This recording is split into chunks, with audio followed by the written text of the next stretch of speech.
Salam alaikum tout le monde. Dans ce podcast, je pars à la rencontre de musulmans et musulmanes ambitieux qui sont des acteurs positifs de changement afin d'apprendre de leurs expériences et inspirer la prochaine génération de Muslim Makers. Dans notre communauté musulmane, c'est souvent lié au fait qu'on pense que si tu as la foi ou si tu lis le Coran, tu ne devrais pas avoir de difficultés, que c'est un signe d'ingratitude, ou des fois la personne pense que c'est une punition de Dieu. Dans cet épisode, j'ai le plaisir d'accueillir Salem El Majzoub, résidente en psychiatrie à l'université McGill de Québec, au Canada. Salem nous raconte son parcours et ce qui l'a poussée à s'orienter vers cette profession. Elle nous parle des idées reçues que les musulmans peuvent avoir sur la psychologie et la psychiatrie, ainsi que de l'intérêt et l'importance de renouer avec cette science. Mais quand est-ce qu'on sait que c'est devenu trop et qu'en fait, c'est en train de bloquer notre avancement plutôt que nous aider et que là, on a besoin d'aide? C'est quand ça commence à impacter toutes les sphères de notre vie, quand ça commence à impacter notre capacité de travailler, notre capacité de former des relations avec les autres, que les gens qui sont les plus proches de nous s'inquiètent pour nous. Si ce n'est pas déjà fait, je t'invite à rejoindre les groupes Instagram et Telegram Muslim Makers. Les liens sont en description. Bonne écoute. Assalamu alaikum wa rahmatullah. Salam, Alaykoum salam. comment vas-tu? Alhamdulillah, ça va super bien. Alhamdulillah. Tu vis au Canada et moi je suis à Singapour, donc là on a 13 heures d'écart. Ça, je crois que c'est le maximum que j'ai fait en décalage. J'ai déjà interviewé quelqu'un du Canada, je pense que tu la connais, c'était Colline Bellefleur. Oui, oui, oui, je connais Colline. Et Ouais, ça fait plaisir, c'est international. C'est bien. ouais, international. Euh, déjà, merci d'avoir accepté mon invitation. Barakallahu Ça fait fiki. plaisir. Merci à toi d'avoir pensé à moi. Pour commencer, Salam, je te propose de nous faire une petite présentation. Oui, donc mon nom est Salam El Majzoub. Je suis résidente en psychiatrie ici à l'Université McGill au Québec, au Canada. Donc, une résidente en psychiatrie pour les gens qui sont pas très familiers. C'est quelqu'un qui a fini médecine. Donc, on finit notre cours de médecine qui est 4-5 ans, dépendamment. Tu peux choisir de te spécialiser ou de rester général. Et moi, j'ai décidé de me spécialiser en psychiatrie. Donc, c'est un Mhm. parcours de minimum 5 ans après ça. Et donc, je suis rendue à ma 4e année. Mhm. Je sais que c'est totalement différent, mais tu peux nous rappeler un peu la différence entre la psychologie et la psychiatrie? Oui, non, c'est super important. C'est quand même quelque chose qui est pas clair pour tous. Mais la psychologie et la psychiatrie, c'est différent, mais c'est complémentaire. Donc, la psychiatrie fait partie du côté médical. Donc, on est formé comme médecin. On est formé dans le diagnostic, dans le traitement médical avec des médicaments et on a une formation en thérapie aussi. Les psychologues, eux, ont une formation plus axée sur la thérapie. Et ça Mhm. fait partie des sciences humaines et non des sciences médicales, mais c'est complémentaire. Donc, souvent, on travaille ensemble. Partout dans le monde, quand même, la santé mentale est difficile à avoir accès. Et donc, les psychiatres, souvent, on est beaucoup plus appelés à faire les diagnostics et la compréhension du cas et à recommander des choses et faire les premiers traitements plutôt que vraiment faire de la thérapie. Et on laisse ça plus aux psychologues qui ont une formation vraiment plus en profondeur là-dedans. Donc, ça dépend des systèmes médicaux de chaque pays, mais souvent, ça travaille en complémentarité. Mhm. Comment une personne sait si elle doit voir un psychologue ou un psychiatre? C'est le médecin général. Oui, c'est le médecin général qui réfère la majorité du temps pour un psychiatre. Souvent, les psychiatres vont diagnostiquer, ils vont dire, bon, le traitement pour, par exemple, une dépression léger à modérée, en première ligne, c'est de faire de la psychothérapie et ces psychothérapies-là sont prouvées, X, Y, Z. Puis là, Mhm. là, tu peux aller voir un psychologue. Certaines personnes par eux-mêmes, ils vivent des transitions dans la vie, des difficultés, des stress, ils vont aller voir un psychologue par eux-mêmes. Et des psychologues, des fois, qui vont commencer un traitement, vont voir que les choses bloquent et que la personne a besoin peut-être de plus de support ou d'un côté plus médicamenteux ou d'une compréhension plus globale ils vont dire à la personne d'aller voir un psychiatre. Mais souvent, pour voir un psychiatre, il faut passer par un médecin de famille, comme pour voir n'importe quel spécialiste dans le système de santé actuel. Très bien, c'est très clair. Au moment où on se parle, on est fin 2021. Il y a Ouais. quelques semaines, tu as participé, je crois même que tu as participé à l'organisation de la Canadian Muslim Mental Health Conference. Mhm. Est-ce que tu peux nous parler de cette conférence? Quels étaient les enjeux? Oui, donc la Canadian Muslim Mental Health Conference, c'est une conférence qui a été fondée c'est notre 5e itération. Moi, j'ai été impliquée dans la 4e itération et dans celle-ci, j'ai co-dirigé avec ma collègue Dr. Sarah Hanafi. Et donc, la Canadian Muslim Mental Health Conference, c'est vraiment une conférence nationale qui essaye d'amener un peu l'expertise qui vient de notre communauté ou qui adresse des sujets qui sont importants pour notre communauté avec un but premier qui est de déstigmatiser, de donner les outils aux gens pour pouvoir s'aider ou aider les gens qu'ils aiment. Et en même temps aussi d'aider le networking, d'aider les professionnels à connecter ensemble.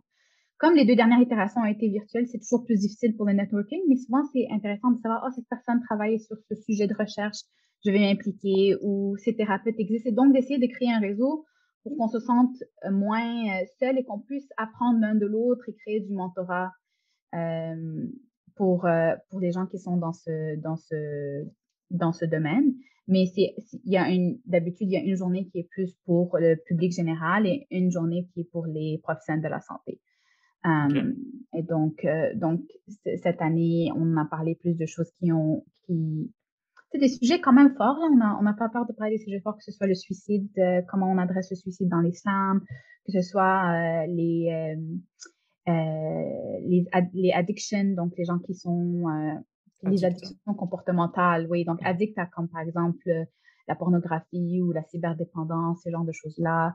On a parlé de comment déstigmatiser justement la santé mentale. On a parlé de beaucoup de sujets. Donc, puis on a vraiment des gens qui participent de partout dans le monde. On essaye de souligner plus l'expertise au niveau du Canada, mais on a souvent parce que c'est un domaine, surtout la santé mentale chez les musulmans est un domaine quand même on commence à parler d'un peu plus de la psychologie. Euh, c'est un domaine émergent dans la communauté musulmane et donc Mhm. et on a quelques experts qui commencent vraiment à se démarquer. Donc on les invite et ça aide les gens à vraiment réaliser qu'il y a beaucoup plus qui est en train de se faire. Et l'espoir vraiment, c'est que les gens, tu sais, je pense que la communauté musulmane est pas la seule. Dans beaucoup de communautés minoritaires ou en général, euh, même dans la communauté majoritaire, il y a beaucoup de stigmas autour de la santé mentale. Oui. Mais malheureusement, le stigma et le fait d'être minoritaire augmentent les barrières pour aller chercher de l'aide quand on a des problèmes avec notre santé mentale. Et ça, c'est dommage parce que ça nous empêche de vraiment atteindre notre plein potentiel ou de Mhm. vivre notre plein potentiel que Dieu, autant qu'il nous a donné ces défis, nous a donné des outils pour pouvoir relever ces défis-là. Et Oui. donc, ce qu'on espère, c'est que les gens puissent réaliser ça et aller chercher ces outils pour aller mieux, pour qu'ils puissent atteindre le potentiel qui leur est destiné, Inch'Allah. Oui. À petits pas, on essaie de faire ça. Un petit pas. Alors, j'ai tellement de questions et dans ma tête, je suis en train d'essayer de savoir dans quel ordre je vais les poser. C'est assez compliqué à organiser là, il y a tellement de sujets qui m'intéressent. Mais peut-être avant de rentrer dans tous les sujets que je voulais traiter, d'où est-ce que ça t'est venu, toi, l'intérêt pour la psychiatrie? Tu peux nous parler un peu de toi, ton enfance, de dans quel contexte tu as grandi et qu'est-ce qui t'a amené à t'orienter vers la psychiatrie? Oui, donc moi, je suis née et j'ai grandi ici au Québec, à Montréal plus spécifiquement. Et j'ai toujours été quelqu'un de très extraverti, intéressé dans l'autre, intéressé à aider les autres.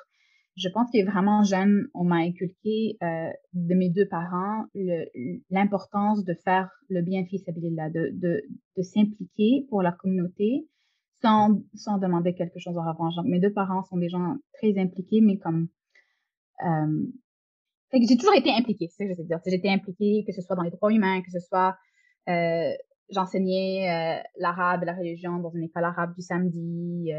Hmm. J'ai toujours eu quand même très occupée, mais en essayant que ce soit occupé de façon productive, à faire le bien et à apprendre à connaître qu'est-ce que j'aime, qu'est-ce que j'ai envie de faire.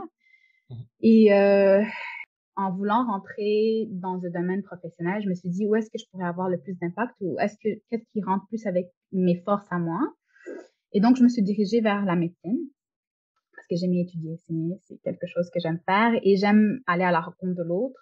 Et surtout en médecine, c'est dans un système public qu'on a la chance de vivre comme ici au Canada. C'est pas un système où tu sens le client où quelqu'un doit te payer. Donc, tu sens qu'il y a tellement de barrières à pouvoir aider l'autre, comme par exemple dans d'autres domaines qui sont aussi des domaines d'aide. Oui. Parce que j'ai hésité, par exemple, avec le droit, avec d'autres choses qui rejoignaient un peu mes désirs d'aider les gens. Mhm. Mais je La trouvais médecine, que c'est la direct, quoi. Que ce que tu fasses, ça oui, aide c'est les gens. ça, c'est ça.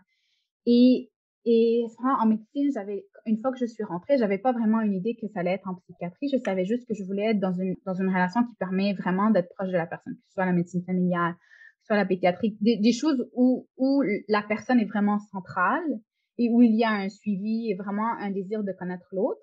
Et, et j'ai eu vraiment un coup de foudre pour la psychiatrie, je pense, parce que j'ai été vite en contact avec des gens qui faisaient de la psychiatrie très qu'on appelle holistique, très complète, très humaniste, qui intégraient les aspects culturels, les aspects sociaux, qui utilisaient la psychiatrie pour faire de la recherche et avoir une evidence base, avoir des données pour pouvoir après ça l'utiliser pour faire du advocacy et pour changer les choses au niveau gouvernemental et voir vraiment des rôles, des modèles qui étaient très impliqués et qui utilisaient leurs connaissances pour, un, aider les gens, mais pour faire changer les choses. Et j'ai trouvé que la psychiatrie se marie tellement bien pour ça, de un.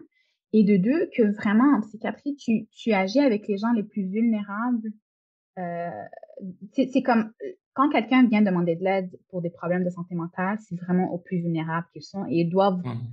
s'ouvrir et raconter leur histoire. C'est pas juste raconter leur douleur ou raconter, un problème tel. C'est vraiment large, on essaie de comprendre toute leur vie. Donc, c'est vraiment une relation qu'on voit pas partout. Je me trouve vraiment Oui. privilégiée de pouvoir vraiment essayer de comprendre la personne dans son entièreté. Et vraiment, ça remplissait ce désir de vouloir comprendre l'autre et me rapprocher, aider les gens. Et donc, j'ai suivi la psychiatrie. Cependant, une fois que je suis rentrée, c'est là que j'ai vu, en m'impliquant plus et avec la psychiatrie et en voyant comment ça peut se marier aussi avec le côté islamique et aider les musulmans aussi à aller chercher ça, que j'ai réalisé qu'on avait tellement une grande et large et riche histoire de Mhm. psychiatrie dans notre propre religion, mais C'est pas- étant donné que je suis une deuxième génération, que j'ai grandi ici, que j'ai pas tant été exposée à l'histoire, je pense aussi qu'on a été, dans la majorité des pays musulmans, on a été colonisés, donc on a oublié aussi cette partie riche de notre histoire qu'on n'était pas seulement avancé au niveau de l'astrologie, de la géologie ou de la médecine, on était vraiment avancé dans tous les domaines, incluant la psychiatrie et d'autant Mhm. plus. Et donc, ça m'a fait encore plus sentir que j'étais vraiment à ma place, que je suivais vraiment un chemin qui est pas, qui est pas contradictoire à notre tradition, bien au contraire, et qui a un grand besoin pour notre communauté et la communauté en Est-ce que tu général. avais des a priori comme quoi ça pourrait potentiellement être Ben, contradictoire?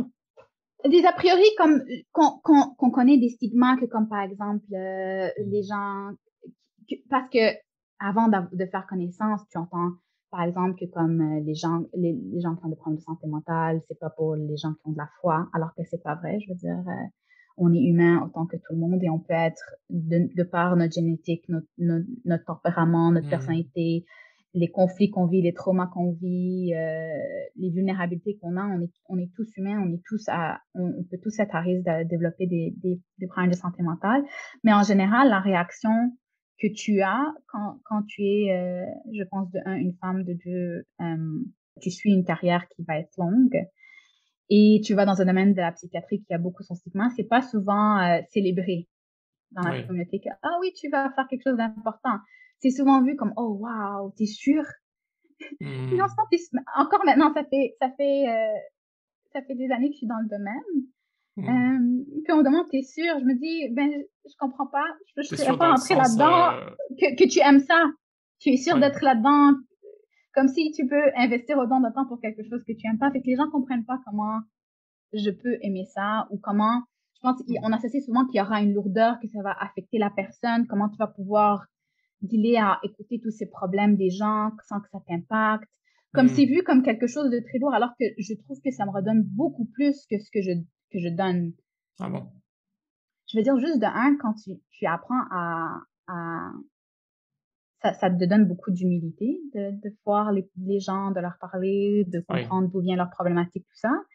Mais aussi, tu apprends à te connaître beaucoup mieux aussi avec le temps. En étant conscient des réactions que des fois certaines histoires t'amènent ou certains gens t'amènent. Pourquoi est-ce que ça me fait réagir de cette façon? Qu'est-ce qui vient de moi? Qu'est-ce qui vient de l'autre personne? C'est vraiment, je pense souvent, parce que dans la formation pour être un bon psychiatre, il faut aussi être plus conscient de qu'est-ce qui se passe à l'intérieur de nous. Mhm. Parce que dans cette relation d'aide, on existe avec nos propres défis, nos propres difficultés, notre propre passé qu'il faut pas transmettre ou qu'il faut pas que ça joue dans la relation et donc On il ne faut en être projette pas dans conscient. la personne, ouais. Exactement, qu'on projette pas dans cette relation d'aide. Et donc, je trouve qu'on apprend aussi beaucoup sur soi-même quand on est dans ce domaine-là, que ce soit la psychologie ou la psychiatrie. Oui, oui, oui. Et vu que c'est un domaine qui, bon, tu l'as dit, dans le passé, les musulmans c'était un domaine qui était étudié, mais actuellement, c'est pas un Mhm. domaine où on a l'impression on est à la pointe. Euh, Ouais. donc, comment est-ce que tu fais pour retrouver tes repères avec certains des enseignements que tu peux avoir dans ce que dans ce que tu apprends, dans ce que tu es censé dire, censé communiquer, et avec Mhm. les enseignements islamiques? J'imagine qu'il doit y avoir certaines zones assez grises. En fait, c'est beaucoup moins gris et moins stigmatisé qu'on le pense si on va aux sources et qu'on apprend. Et je pense qu'il y a beaucoup, beaucoup de littérature qui est en train de sortir sur le sujet, Mhm. sur l'étude de l'histoire, que ce soit l'utilisation des médicaments, qui était utilisé aussi au 7e siècle jusqu'au 13e siècle pendant l'âge d'or de l'islam. Les hôpitaux psychiatriques, les premiers hôpitaux psychiatriques étaient à Bagdad au 7e siècle. En fait, au 8e siècle, les premières dates, mais même on pense que ça remonterait au 7e siècle. Les premières thérapies, c'était aussi pendant cette époque-là qui ont été développées. Et donc, je pense que pour moi, ce qui a toujours été aidant, c'est d'en apprendre plus sur l'histoire, sur les enseignements, sur vraiment marier ça, que ce soit reconnaître nos émotions, que ce soit même au temps du prophète, il y a des hadiths, il y a des ayats qui sont tellement déstigmatisantes, par exemple. Euh, Juste si on donne un exemple de suicide, et ça peut être très, j'aime le dire, ça peut être très triggering, ça peut amener certains sentiments chez nos auditeurs si eux, ils ont eu de la difficulté avec le suicide. Donc, si c'est quelque chose qui rejoint certains de nos auditeurs, dans chacun de vos pays, il y a une ligne d'aide contre le suicide, donc n'hésitez pas à appeler. Merci de le rappeler. Mais l'exemple du suicide, c'est que, par exemple, on sait que c'est haram pour nous de se suicider, par exemple.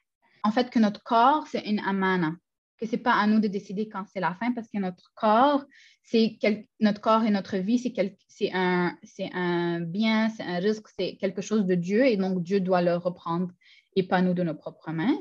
Mais ça devient à un point tel que comment c'est interprété plus tard, c'est que tu peux même pas parler ou tu peux même pas dire que tu as eu des idées noires ou que tu voudrais ne pas vivre, tellement on pense que c'est tabou et que c'est problématique.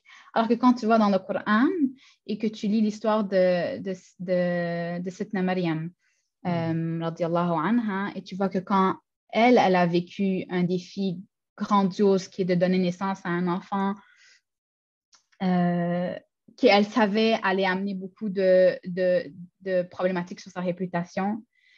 Et elle était sous le palmier. Elle a dit, et si seulement j'étais morte et oubliée. Et là, Dieu subhanahu wa ta'ala lui a pas dit, non, il ne faut pas souhaiter la mort. Astaghfirullah. Astaghfirullah.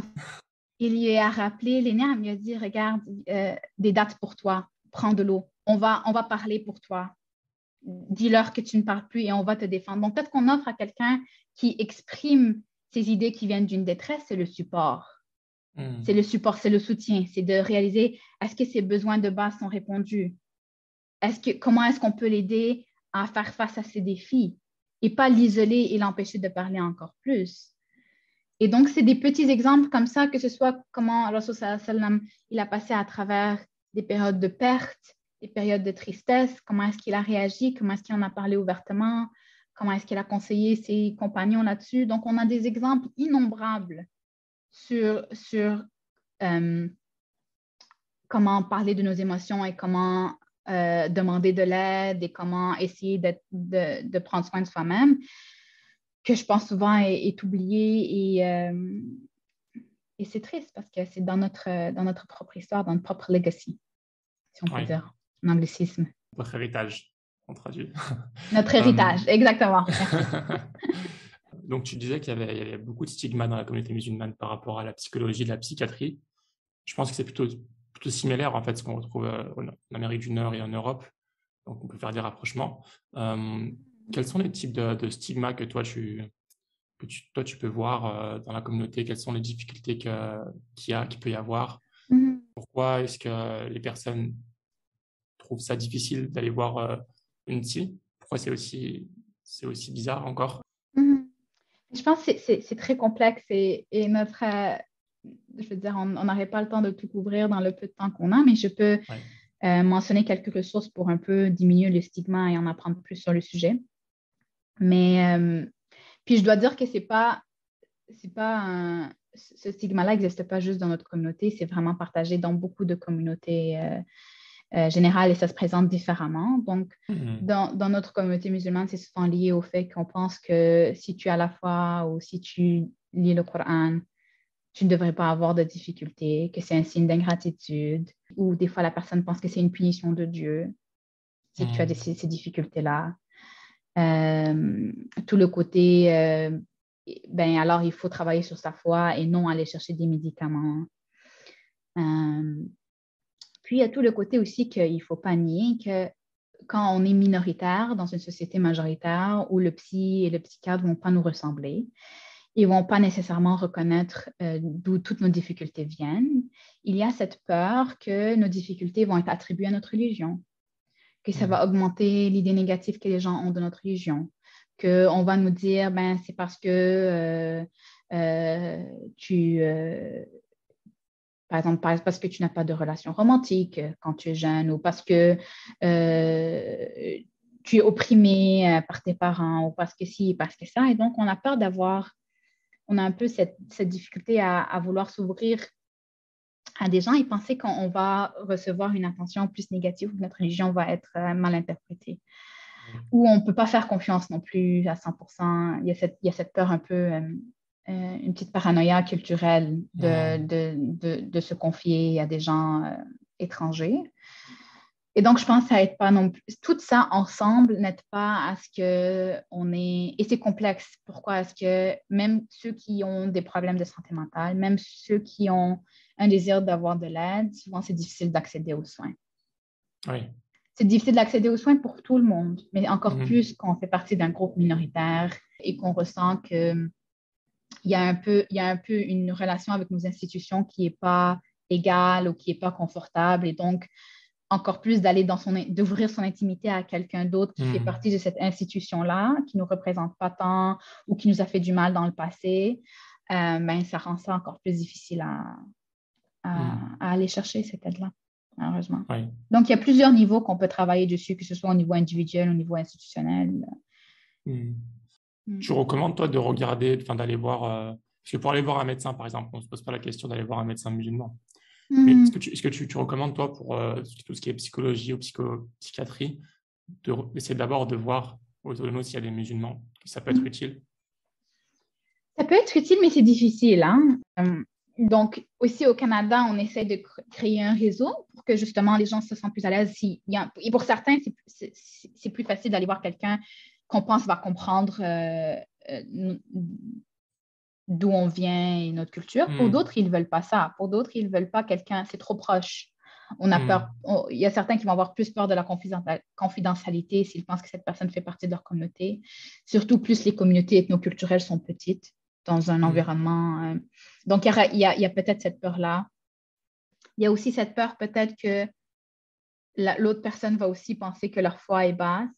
Donc, je ne pense pas que Mhm. c'est une réponse pour tout le monde d'aller voir un thérapeute musulman.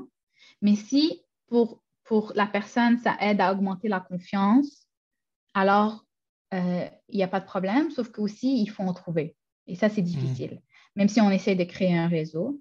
Je pense qu'au Canada, on a la chance de pouvoir un peu plus, que c'est un peu plus ouvert, par exemple, dans l'ordre des psychologues, comme un peu l'ordre ou le collège qui rejoint tous les psychologues, on peut écrire les langues qu'on parle.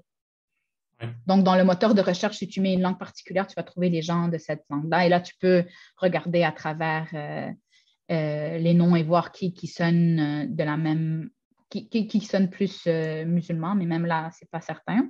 Mhm. Puis, au niveau de la Muslim Medical Association of Canada, l'Association canadienne musulmane, on essaye de créer un peu cette banque de ressources de qui est musulman et qui peut aider. Mhm. Mais dans des pays comme par exemple en France, c'est beaucoup plus difficile parce que tu peux pas mettre cette identité-là de l'avant. Tu peux pas dire par exemple que tu es quelqu'un qui se spécialise en psychologie avec l'intégration islamique dedans, l'intégration des concepts islamiques dedans. Tu vois, ça serait super.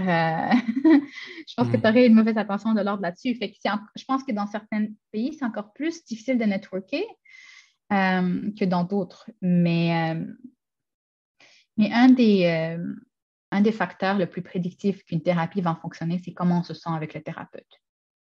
Si Mhm. on se sent à l'aise. C'est vraiment quand on regarde la recherche de est-ce que cette sorte de thérapie fonctionne mieux que celle-là ou celle-là ou celle-là, le plus important, c'est la relation thérapeutique avec le thérapeute. Donc, de chercher, de ne pas avoir cette gêne-là, de chercher jusqu'à trouver quelqu'un avec qui on se sent à l'aise. Peu importe de quoi cette personne aura l'air ou qui cette personne sera. Parce que c'est sur Mhm. cette relation de confiance qu'on pourra à ce moment-là s'ouvrir et trouver de l'aide. Oui. Il faut savoir aussi que beaucoup de psychologues, même s'ils ne sont pas musulmans, sont formés à être dans ce qu'on appelait la compétence culturelle ou bien l'humilité culturelle et d'essayer de vraiment d'être plus conscient des biais et d'être plus humble dans son approche pour comprendre l'autre, d'où il vient et d'où viennent ses difficultés. Et donc, ces psychologues-là ou ces gens-là qui ont une formation supplémentaire, qui sont plus sensibilisés sur ces difficultés-là, ont la capacité de naviguer aussi la complexité Mhm. des différences.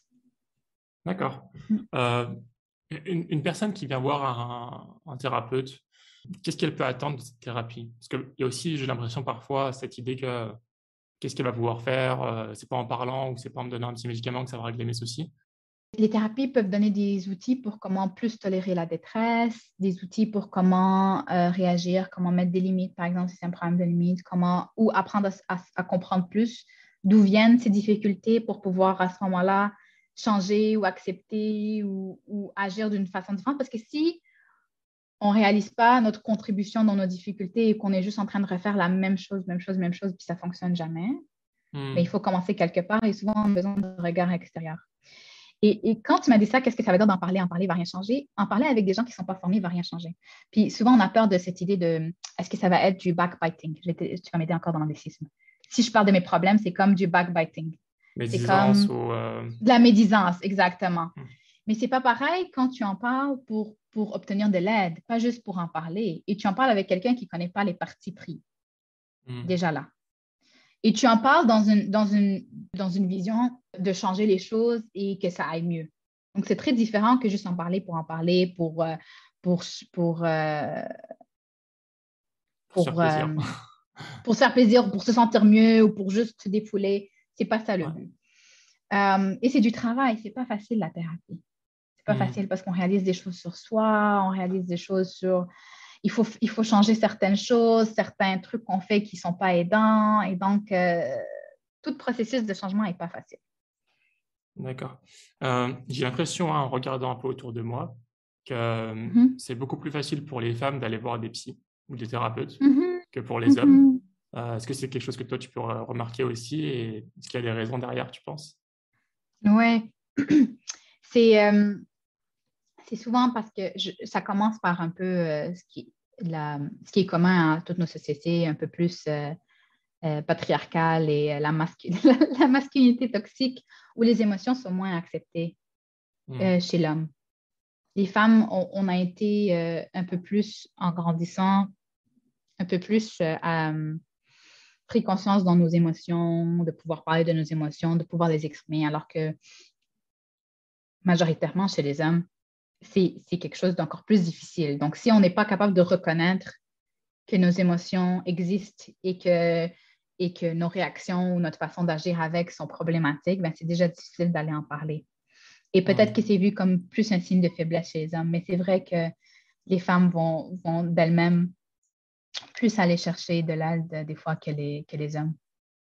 Ouais, Puis, subhanallah, même le prophète, hein, il en a parlé ça, dans c'est... un hadith, subhanallah, sallam, quand il a perdu son fils Ibrahim. et sallallahu alayhi wa sallam, il pleurait après l'avoir enterré. Et un homme est venu et lui a dit, comment ça tu pleures? Et il lui a dit, je suis un humain et je pleure sur la perte de mon enfant. Comment ne pas pleurer sur la perte de son enfant? Mm. Et donc, je veux dire, cette expression d'émotion, déjà à l'époque, le prophète sallam en a parlé, qu'exprimer ses émotions pour un homme, c'est difficile, mais ça ne devrait pas. Ouais. On est humain et on a des émotions et il faut les exprimer ou les reconnaître comme Ouais. début. D'accord. Et si par exemple, on peut réaliser que dans notre entourage, je sais pas, ou chez nos amis, qu'une Mhm. personne est censée aller, enfin, on pense que ça lui ferait du bien d'aller voir un thérapeute, mais que cette Mhm. personne peut avoir ses stigmas, Mhm. ben, pour peu importe la raison, peut-être parce que parce que ça peut être un homme, ou parce qu'il y a un sentiment de faiblesse si on va voir un thérapeute, ou peut y avoir d'autres Mhm. raisons. Comment est-ce qu'on peut faire pour essayer de l'accompagner, essayer de le convaincre que c'est une bonne chose pour lui sans que ça soit trop Mhm. intrusif ou trop, voilà, pas trop le blesser? Ouais. Mais je pense qu'il faut attendre que l'autre personne vienne à nous. Il nous parle des difficultés et à ce moment-là, de pouvoir le diriger ou gentiment de dire, écoute, ça c'est un peu hors de mon expertise. Et peut-être si tu veux, je peux aller avec toi, en parler à ton médecin, peut-être qu'il aura des idées. D'être là, de dire, je vais t'accompagner si tu veux aller chercher cette aide-là. Hum, puis de vraiment, tu sais, son, chacun a son rythme quand il va Hmm. décider que les choses sont difficiles pour soi, puis c'est pas nous qu'on peut les changer. Ça, c'est quelque chose qui est vraiment difficile, par exemple, pour quand on voit des gens qu'on aime qui souffrent de problèmes avec les substances, par exemple. On peut voir comment est qu'est-ce que nous on fait qui est peut-être pas aidant, et on peut voir c'est quoi notre part des choses, mais on peut pas vouloir plus que l'autre personne le changement et le pousser non plus. Hmm. Fait que c'est toujours une balance qui est quand même difficile. Il y a des organismes qui existent qui aident les gens à aider les gens qu'ils aiment Hmm. et en même temps à ce que à ce qu'ils ne se brûlent pas en essayant de faire ça. Parce que c'est un chemin de longue haleine et des fois, la personne par elle-même doit réaliser qu'il y a un problème et qu'elle a besoin d'une aide plus que ce qu'elle a essayé. Mais je pense que si on est capable déjà de trouver de voir c'est quoi, qu'est-ce qui bloque, c'est quoi la crainte d'aller chercher de l'aide et qu'on est capable de répondre ou de diminuer cette crainte-là, ça peut être aidant. Ouais. Puis, quand je parlais des ressources un peu plus tôt, tu vois, comme il y a de plus en plus de séries sur la santé mentale en islam et des trucs qui sont déstigmatisants, que ce soit la Canadian Muslim Mental Health Conference, il y en a une par International Muslim Psychology Association, il y en a une aux États-Unis aussi, des conférences là-dessus. Il y a Queen Institute. Euh, c'est souvent en anglais, malheureusement. J'en connais pas beaucoup en français, mais pour nos auditeurs anglophones, il y a qu'une Institute a fait une série sur la santé mentale en islam par Dr. Hmm. Awad. Dr. Awad, justement, qui a fondé un laboratoire de recherche sur la santé mentale Muslim Mental Health Hmm. et qui traduit des manuscrits de l'époque, du 12e siècle, du 13e siècle, sur qu'est-ce qui se faisait à l'époque. Puis juste ça a un pouvoir tellement Ah, c'est génial. déstigmatisant et tout ça. Ouais. Et donc, je pense que c'est de prendre connaissance un peu et de changer, de commencer à adresser les barrières internes qu'il y a à aller chercher de l'aide. Puis après ça, de chercher, et même si notre premier contact n'est pas positif, de pas généraliser et de réussir de trouver quelqu'un qui peut nous aider. Parce que pour notre santé physique, si on va chez quelqu'un, on sent qu'il y a un problème et on va chez quelqu'un et il ne nous aide pas, on ne va pas se dire, bon, c'est ça. Hmm. On va continuer à essayer de trouver une solution. C'est On va ça. vouloir une autre opinion, on va vouloir une autre référence. Tu vois ce que je veux dire? Donc, Oui. ça, c'est pour notre corps. Alors, qu'est-ce qui est pour notre esprit? Qui est aussi Hmm. une amana parce que Allah subhanahu wa ta'ala nous a demandé de prendre soin de notre esprit pour pouvoir être la meilleure version de nous-mêmes. Hmm. Ouais.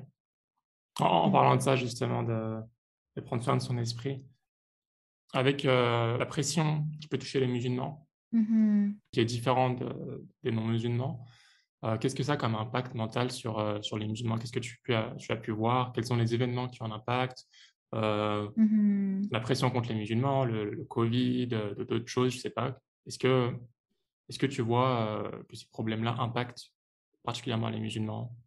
Ouais, je pense que généralement, la discrimination ou euh, que ce soit les musulmans ou par exemple les jeunes noirs ou tout ça, ou par exemple ici au Canada, nos frères des Premières Nations, ça a un gros impact sur la santé mentale. Puis on le voit par exemple, nos Premières Nations qui ont vécu des traumas intergénérationnels, du racisme systémique qui les atteint encore, qui les ségrègue de la population générale, et ça a un impact sur tout, sur leur espérance de vie, sur leur santé mentale, sur l'abus de substances, et tu peux le voir vraiment dans le contexte historique.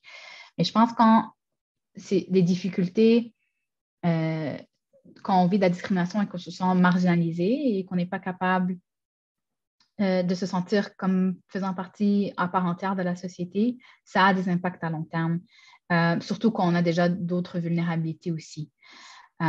Puis, je pense dans beaucoup de places, que ce soit l'islamophobie ou le sentiment anti-musulman ou anti-migrant qui existe, a beaucoup d'impact, surtout si on le vit beaucoup plus du jour le jour et qu'on ne se sent pas supporté, que ce soit par des alliés de la majorité ou par notre propre famille ou notre propre réseau de support, et qu'on se sent de plus en plus isolé, ben, ça peut avoir des impacts au long cours. Puis la recherche soutient ça.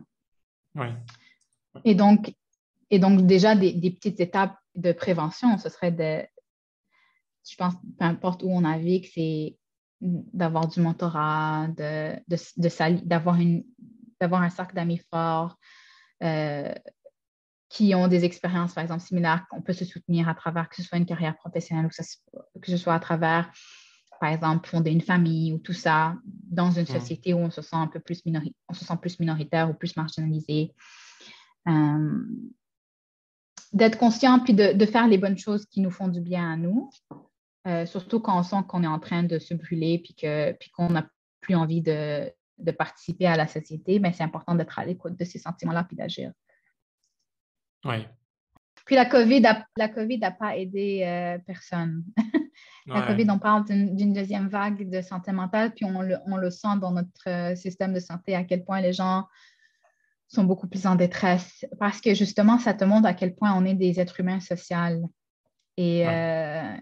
et le stress et l'isolement et l'incertitude peuvent avoir vraiment un impact difficile sur les gens. Sur certains, par contre, ça peut aussi augmenter la foi et le développement personnel, individuel et spirituel. Par exemple, pour certains, passer Ramadan tout seul a eu un impact positif de rapprochement aux sources et de faire plus de ibadat ou de pratiques en solitaire Ouais. qui font du sens. Et pour d'autres, ça a eu l'effet contraire. Donc, vraiment, ça dépend de chaque personne, les situations de stress, comment ils réagissent et comment ils le vivent.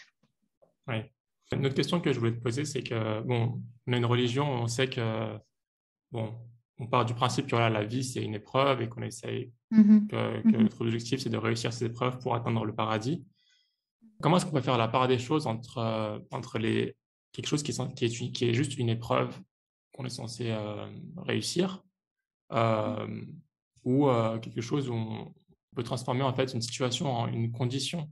On se dit que voilà, on est comme ça, on est par exemple, certaines personnes vont dire, je sais pas, de plus en plus de personnes qui vont être hypersensibles, qui vont se définir comme Mhm. hypersensibles ou comme tel ou tel type de choses. Comment est-ce qu'on fait la part des choses entre ce qui est une épreuve qu'on est censé réussir et les épreuves psychologiques et les problèmes psychologiques qu'on peut avoir? C'est une très Je bonne sais question, je pense, c'est pas parce très que bien exprimé, c'est... je pense, mais Non, non, mais je la comprends, parce que c'est comme les gens qui me demandent c'est quoi la différence entre la tristesse et la dépression, par exemple. Parce que la Hmm. tristesse, c'est une expérience normale de l'être humain. Comment on sait que c'est devenu trop? Ou l'anxiété. L'anxiété, c'est Hmm. nécessaire dans la vie. Ça nous permet d'être motivés. C'est ça qui nous a permis de survivre. C'est cette Hmm. anxiété-là de se dire, il faut que je fasse quelque chose. Par Ouais. exemple, avant un examen, l'anxiété d'examen nous pousse à étudier et à ne pas dormir, et c'est bénéfique pour à la fin réussir. Ouais. Mais quand est-ce qu'on sait que c'est devenu trop et qu'en fait, c'est en train de bloquer notre avancement plutôt que nous aider et que là, on a besoin d'aide?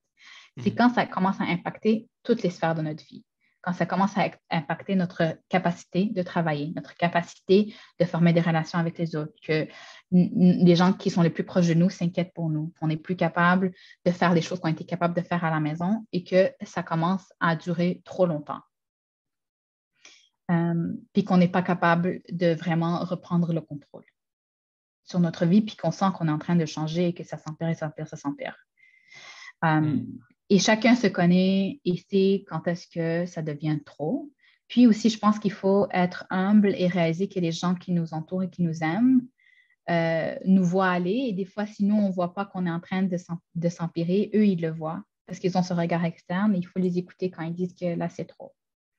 Mais c'est sûr qu'en psychiatrie ou en psychologie, en psychiatrie, par exemple, quand on donne des médicaments, le but, ce n'est pas de traiter la souffrance qui fait partie d'être humain. C'est les grosses pertes, les grosses difficultés. Mais c'est quand est-ce que ça devient une condition. C'est ça qu'un psychiatre est capable de voir. Et c'est toujours en discussion avec l'autre personne quand est-ce qu'elle pense que là, elle a besoin de quelque chose de plus. Oui. Qu'elle est plus capable justement de fonctionner ou de faire les choses qu'elle est capable de faire. Et le plus qu'il y a de pertes, c'est si on n'est plus capable de travailler, on arrête de travailler, on est à la maison, on a trop de conflits avec les autres arrêtent de nous parler, on est de plus en plus isolés. C'est comme si on est en train de cimenter tous les ingrédients pour rester dans ces difficultés-là. Oui. Et de la même manière, comment est-ce qu'on sait si c'est notre foi qui est atteint ou si c'est vraiment, ou si c'est quelque chose d'extérieur, vraiment quelque chose, une épreuve psychologique, une épreuve où on a besoin d'aide vraiment et qui n'est pas liée à la foi? Mais il n'y a pas de problème d'aller faire les deux en même temps. Ça veut dire qu'il n'y a aucun problème à aller voir un imam, un cheikh. Maintenant, on a aussi des chaplains. Les chaplains, c'est des gens qui sont formés dans les deux, dans un peu la santé mentale, comment aider les gens à naviguer les difficultés de la vie et qui sont formés religieusement. Puis souvent, il y en a associés aux hôpitaux, il y en a associés aux prisons, il y en a associés aux universités, par exemple, ici au Canada. Ou des imams qui ont comme une plus grande sensibilité là-dessus, mais même en général, les imams de plus en plus essaient d'avoir une formation et il y a des initiatives pour les sensibiliser plus aux épreuves de santé mentale, mais il n'y a aucun problème à voir les deux en même temps. Oui. À aller voir un psychologue et à aller voir un imam, à travailler sur sa foi et à travailler sur, par exemple, à faire plus d'exercices, à dormir mieux, à instaurer tu vois ce que je veux dire? Et en même temps, à changer les mauvaises habitudes qu'on a ou à adresser les difficultés qu'on a. À prendre des médicaments s'il le faut. Tu vois, il n'y a aucune aide qu'on prend n'exclut une autre. On n'est pas obligé d'être une étape à la fois. On peut faire beaucoup de choses en même temps. Il faut juste vouloir que ça aille mieux et essayer de chercher toutes les solutions et toutes les réponses. Et donc, quand je te parle en psychiatrie, on essaie d'être holistique, c'est que d'être complet. C'est qu'on essaie de voir une personne, on essaie de voir ses difficultés d'aujourd'hui d'un point de vue qu'on appelle biopsychosocial. Et moi, j'ajoute souvent le spirituel. Donc, bio, c'est biologique. Psycho, c'est les facteurs psychologiques. Social, c'est les facteurs sociaux. Et spirituel, c'est les facteurs spirituels. Et on essaie de comprendre qu'est-ce qui a pu provoquer, perpétuer, qu'est-ce qui peut protéger de ces difficultés qu'ils ont aujourd'hui. Et on essaie d'adresser les quatre en même temps. Oui. Ou séquentiellement, dépendamment qu'est-ce qui est plus acceptable pour la personne. Si pour la personne, ce n'est pas acceptable les médicaments, mais on peut commencer avec la thérapie. Puis après, si la personne réalise que, bon, malgré la thérapie, il y a des choses qui ne s'améliorent pas, on veut essayer la médication, on peut. Mais rien n'est un contrat à vie. Rien veut dire qu'on est... Rien nous limite en tant qu'être humain à faire d'autres choix ou à changer d'avis. Oui. Des fois, on a cette arrogance de vouloir juste faire une chose et à la fin, c'est pour notre désavantage plutôt que pour notre avantage. Oui. Quels sont les éléments qui sont préventifs pour ne pas avoir besoin d'en arriver là? Comment est-ce qu'on peut faire pour se protéger, dans notre cercle ou, je sais pas, dans notre environnement, faire en sorte qu'on soit bien sans devoir arriver à l'étape où on doit aller voir un docteur ou une thérapeute? Et tu vois, c'est difficile à dire parce qu'en même temps, quand je te parle en psychiatrie, on ne traite pas juste la dépression et l'anxiété, on traite la schizophrénie, la bipolarité, les psychoses, les gens qui sont sur le spectre de l'autisme, le trouble d'attention. Il y a des choses qu'on est avec aussi. Le trouble de l'attention ou l'autisme, c'est neurodéveloppemental. Notre cerveau est fait d'une certaine façon qui nous rend... qu'on voit la vie différemment ou qu'on a des challenges, des défis différents parce que le monde n'est pas conçu pour les gens qui sont neurodivergents, par exemple. Et donc, quand tu es neurodivergent, que tu sois trouble de l'attention ou autiste, tu as déjà plus de risques de développer d'autres problèmes de santé mentale, que ce soit de la génétique des choses ou que ce soit parce que comment le monde est conçu, c'est beaucoup plus difficile pour toi de naviguer ce Oui, monde et d'accumuler des succès qui vont te faire sentir une bonne estime de toi et qui vont te faire sentir bien et que tu peux naviguer. Donc, des fois aussi, quand on parle de psychiatrie, on limite souvent ça à la dépression et l'anxiété, mais c'est pas juste oui, ça. Donc, je peux te parler qu'est-ce qui peut prévenir en général l'anxiété et la dépression, mais il y a beaucoup d'autres désordres oui. ou d'autres de maladies, certaines qui sont chroniques. Euh, et, euh, et à part pouvoir les reconnaître et aller demander de l'aide, c'est pas vraiment, même la dépression et l'anxiété, il y en a que c'est pas vraiment ta faute ou quelque chose que tu as fait de mauvais ou des habitudes qui ont été négatives. Mais bien sûr, en général, les bonnes habitudes de vie sont bénéfiques pour tous, que ce soit l'exercice, que ce soit bien se nourrir, être entouré de gens, euh, travailler dans un milieu qui nous fait sentir qu'on contribue quelque chose, travailler sur notre estime de soi, tout ça, ça peut aider en général, mais encore là, ça dépend. C'est dans les Ça cas. dépend. Ça dépend des cas, mais c'est comme le diabète. On ne peut pas dire à quelqu'un qui a le diabète, c'est parce qu'il a toujours mal mangé dans sa vie. Il y a beaucoup plus de facteurs. C'est multifactoriel, les raisons Hmm. pourquoi quelqu'un développe. On ne peut pas dire une chose. C'est pas Ouais. juste génétique, c'est pas juste environnemental, c'est pas juste la personnalité, c'est pas juste le trauma. Il y a beaucoup, c'est pas juste la foi ou le manque de foi, il y a beaucoup d'ingrédients qui amènent à cet état-là. Donc, une fois qu'on est rendu là, c'est de se dire, bon, OK, mais qu'est-ce que là je peux faire pour changer les choses ou pour pouvoir vivre avec sans que ça mange toute ma qualité de vie ou que ça m'empêche de vivre euh, bien. Hmm. Ouais. Tu, Mm. tu disais qu'au début de l'interview, que la psychiatrie, tu as trouvé tout de suite que c'était intéressant pour toi, enfin, dès que tu as découvert le domaine. Mhm. Euh, pour qui est-ce que ça peut être, enfin, tu recommandes de ne pas t'orienter vers la psychologie ou la psychiatrie? Est-ce que certains types de personnalités, par exemple, travaillent dans ce domaine-là? C'est pas forcément une bonne chose ou c'est vraiment ouvert à tous?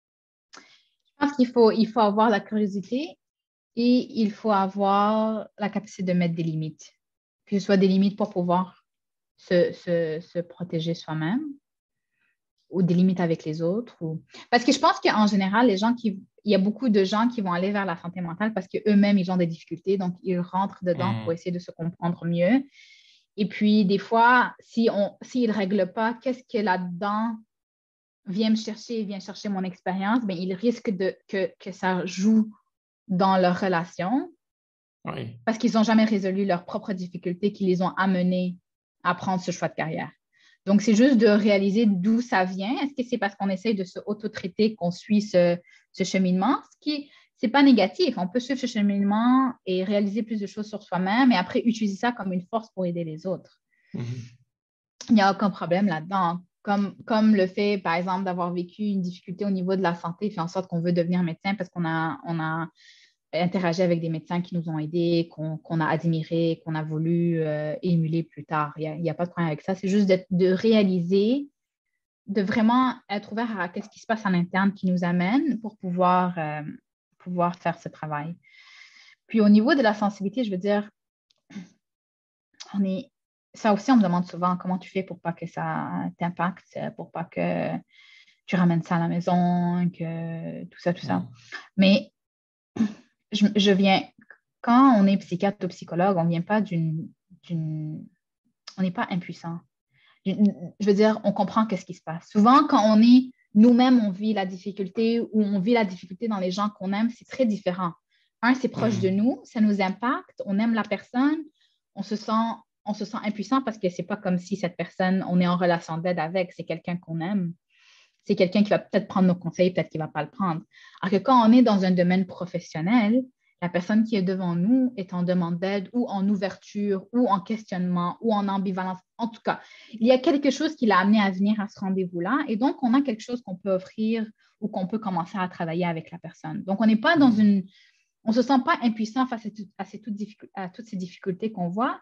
Et au contraire, moi, je trouve que ça m'a rendu tellement plus en admiration avec la force que l'être humain a pour surmonter des choses que tu penserais insurmontables.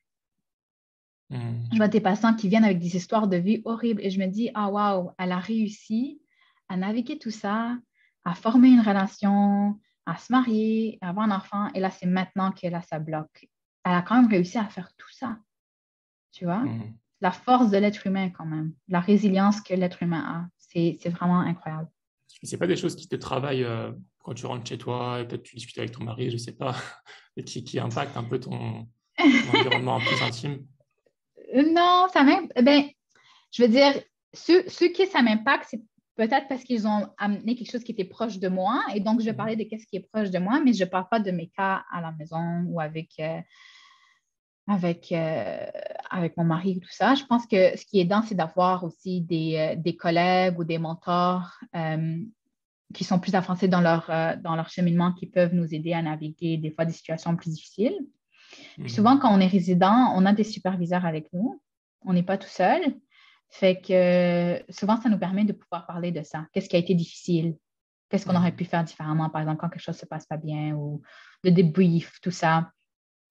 Et donc, on n'est pas vraiment seul. Peut-être que si tu me parles dans quelques années, quand je vais être toute seule, sans, quand je vais être patronne moi-même et je n'aurai pas de superviseur, à ce moment-là, ça va être les collègues et les mentors. Mais pour l'instant, j'ai pas l'impression que les choses me tracassent.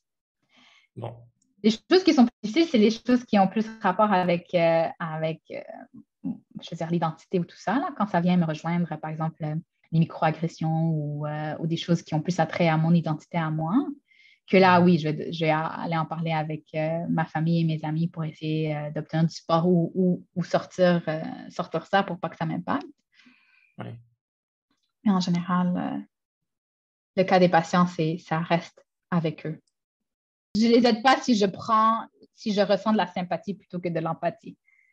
Ouais. Si mon patient pleure et je pleure avec, je peux ressentir sa douleur, je peux lui refléter que c'est difficile. Même des fois, pleurer avec un patient, ça peut être positif de réaliser que l'autre personne ressent aussi. Mais après, je suis dans une relation, qu'est-ce que je peux faire pour aider? Ouais, bien sûr. Ok. Mm. Bon, c'est rassurant. Écoute, Salam, j'ai fait un peu le tour des grosses questions que je voulais te poser. J'ai encore quelques petites questions pour terminer, mais avant ça, est-ce que tu penses qu'il y a un sujet ou un domaine qu'on aurait pu évoquer, qu'on n'a pas évoqué? Mhm. Ben, je pense justement l'identité. Je pense qu'il ne faut pas avoir nous-mêmes nous mettre des limites. Moi, je suis visiblement musulmane, je suis voilée, je navigue des patients, je navigue des superviseurs, je navigue des systèmes de santé. Je suis au Québec, on a des lois chaque quelques années qui sortent qui sont très polarisants, des débats de société sur l'identité, sur le voile, sur les symboles religieux. Puis je pense qu'il ne faut pas laisser ces choses-là, si on sent qu'on est capable de faire quelque chose ou de suivre une certaine profession, il ne faut pas laisser ces choses-là nous décourager d'aller poursuivre, puis laisser les interactions négatives qu'on peut vivre au jour le jour impacter notre vision générale et nous faire oublier les choses positives qui arrivent au jour le jour aussi. Donc, des fois, avoir un Hmm. petit journal de gratitude, un petit journal. Si on sent, par exemple, que qu'on n'est pas accepté, qu'on vit beaucoup de microagressions, qu'on est des choses qui nous impactent, des fois, avoir un petit journal de gratitude où on écrit les interactions positives qu'on a eues peut nous aider à un peu changer cette vision qu'on a, puis continuer à donner le meilleur de nous-mêmes parce qu'on nous a jamais, Allah subhanahu wa ta'ala nous a jamais demandé de garantir qu'on est aimé par tous. Nous, ce qu'on veut, c'est plaire à notre Créateur et après, lui, il peut changer les cœurs des gens comme il veut. Donc, de pas laisser ça arrêter personne, d'aller chercher la carrière qu'ils veulent ou d'aller chercher la place qu'ils veulent dans cette société pour pouvoir avoir leur plein potentiel. Très bien.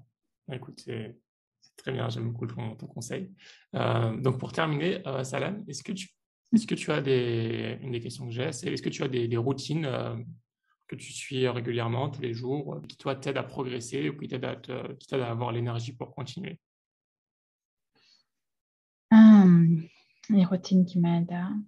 Je veux dire, euh, qu'est-ce qui m'a toujours aidé à continuer, c'est que j'ai jamais laissé ma carrière m'arrêter de vivre ma vie. Ça veut dire que quand j'ai voulu me marier, je me suis mariée. Quand j'ai voulu avoir des enfants, j'ai eu des enfants.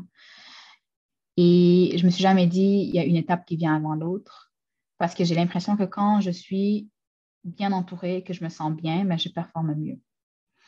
Et donc, et quand j'ai besoin, et je trouve, des fois dans notre société, on pense que, par exemple, se marier ou avoir des enfants, pour une femme, ça va nous freiner. Alors que moi, j'ai l'impression que quand on est bien supporté, bien entouré, ça nous donne une force qui nous aide à être encore mieux. Moi, je trouve rien de plus réénergisant que de jouer par terre avec mes enfants et d'imaginer des choses. À ce moment-là, j'ai un regain d'énergie pour aller après ça travailler et sentir que comme ma perspective a changé et que j'y prends pour faire ce que je fais.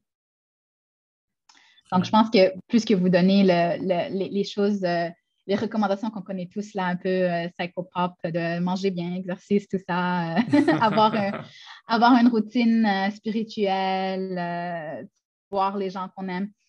Moi, ça a vraiment été de un peu shifter cette vision de choses étape par étape et de faire les choses comment ils fonctionnent pour nous et d'apprendre à nous connaître mieux avec nos forces et nos faiblesses et d'essayer de les adresser comme on peut. Ok. Écoute, Salam, c'était un plaisir de discuter avec toi, d'échanger sur le sujet de la psychologie et la psychiatrie. Je pense qu'on a évoqué beaucoup de sujets que je n'avais pas eu l'occasion d'évoquer dans mes précédents podcasts. Parce que malheureusement, comme tu l'évoquais plus tôt, c'est pas encore quelque chose qui est suffisamment développé et encore moins en France. Ça l'est un peu plus au Canada et aux États-Unis. Alhamdoulilah, mais bon, on sent qu'il commence à y avoir une awareness, une conscience, une prise de conscience dans la communauté. Oui. Je suis sûr que dans les prochaines années, il y aura de plus en plus d'outils pour la communauté, pour ceux qui sont dans le besoin. C'est sûr. Et aussi, il faut se donner une chance. Quand on est une communauté qui essaie de survivre, ce n'est pas encore le moment. On n'est pas rendu à l'étape où on peut voir comment on peut pas juste survivre, mais vraiment vivre et accomplir et grandir. Et quand on est une communauté qui sont souvent en danger, des fois, on n'est pas encore à cette étape où on peut faire plus que le minimum pour se sentir correct à naviguer cette société. Donc, ça va venir. Et alhamdoulilah, il y a beaucoup de choses qui se produisent, puis il y a une effervescence là-dedans. Donc, ça fait plaisir à voir. On est optimiste par rapport à ça. Écoute, Salam, je te souhaite un bon courage pour la suite, que Dieu te mette la baraka, que Dieu te facilite dans la fin de tes études. Je crois qu'il te reste 1 an, il me semble, 1 an et demi. Oui, mais je me surspécialise en pédopsychiatrie, donc je me suis rajouté une autre année parce que j'aime trop étudier. Écoute, bon courage pour la fin de tes études et puis bientôt ton cabinet, Inch'Allah. Jazakallah khair. Merci à toi. Je te dis à bientôt, Inch'Allah, pourquoi pas au Canada. Ou si tu passes à Singapour avec ton mari, pourquoi pas. Inch'Allah, à bientôt. À bientôt, salam alaikum. Salam alaikum. Et j'espère vraiment que cet épisode t'a plu. Si c'est le cas, je t'invite à le partager à 3 personnes de ton entourage et à faire des invocations pour qu'Allah bénisse cette initiative. À bientôt pour un nouvel épisode, Inch'Allah. Salam alaikum.